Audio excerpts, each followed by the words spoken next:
গঙ্গা চুক্তি নবায়ন নিয়ে প্রাথমিক আলোচনা করতে মার্চে ভারত যাচ্ছে কারিগরি দল। পানি সম্পদ উপদেষ্টা জানান, আগামী বছরের মধ্যে নবায়ন হবে পানি বন্টনের চুক্তি। গুরুত্ব দেওয়া হবে দেশের স্বার্থ। তবে নদী বিশেষজ্ঞ আইনানুন নিশাতের দাবি, এই দলের চুক্তি নিয়ে কথা বলার এখতিয়ার নেই। যৌথ নদী ব্যবস্থাপনায় ঢাকা দিল্লিকে একসঙ্গে কাজ করার উপর জোর দেন তিনি। কোটি মানুষের আস্থার ভালোবাসায় 11 বারের মতো দেশের 1 নম্বর রেফ্রিজারেটর ব্র্যান্ড ওয়ালটন। বাংলাদেশ ভারতের মধ্যে অভিন্ন নদীর সংখ্যা 54টি। এর মধ্যে শুধু গঙ্গার পানি ভাগাভাগি নিয়ে ঢাকা দিল্লি চুক্তি হয় 1996 সালে। 30 বছরের সেই চুক্তির মেয়াদ শেষ হচ্ছে 2026-এর ডিসেম্বরে।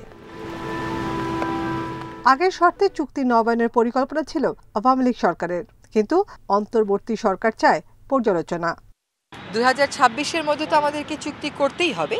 সেই লক্ষ্য সামনে রেখে বাংলাদেশের স্বার্থ আমরা সংরক্ষণ করতে পারি সর্বোচ্চ, সেটা বিবেচনাতেই আমরা চুক্তি করতে চাইব।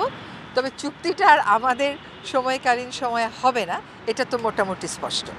উপদেষ্টা জানান, আগামী মাসে ভারত যাচ্ছে কারিগরি দল। নদী বিশেষজ্ঞ আইনুন নিশাত বলছেন, তাদের কেবল গঙ্গার পানি ব্যবস্থাপনা ও সংরক্ষণের তথ্য উপাত্ত বিনিময়ের ক্ষমতা রয়েছে, এর বাইরে কোনো এখতিয়ার নেই। ওই চুক্তি স্বাক্ষরের পরে অনেক মতামত এসছে, ওই চুক্তি বাস্তবায়নের ক্ষেত্রে অনেক মতামত এসছে। এই সবগুলোকে বিবেচনায় নিয়ে টেকনিক্যাল কমিটি প্রাথমিক পর্যায়ে বসবে এবং সেই টেকনিক্যাল কমিটি বাংলাদেশে কাজ শুরু করেছে। তারা আগামী মার্চ মাসের প্রথম সপ্তাহে ভারতে যেয়ে তাদের যে কাউন্টার পার্ট তাদের সাথে কথাবার্তা বলা শুরু করবে।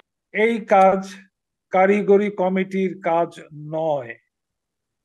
এই কারিগরি কমিটির সদস্য আমি অনেক অনেক অনেক বছর ছিলাম, কিন্তু সিদ্ধান্তটা কারিগরি আলোচনার ভিত্তিতে হবে না।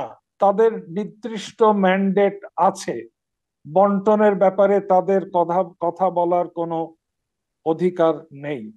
এই বিশেষজ্ঞ মনে করেন, অভিন্ন নদী রক্ষায় দু দেশের উচিত যৌথভাবে কাজ করা।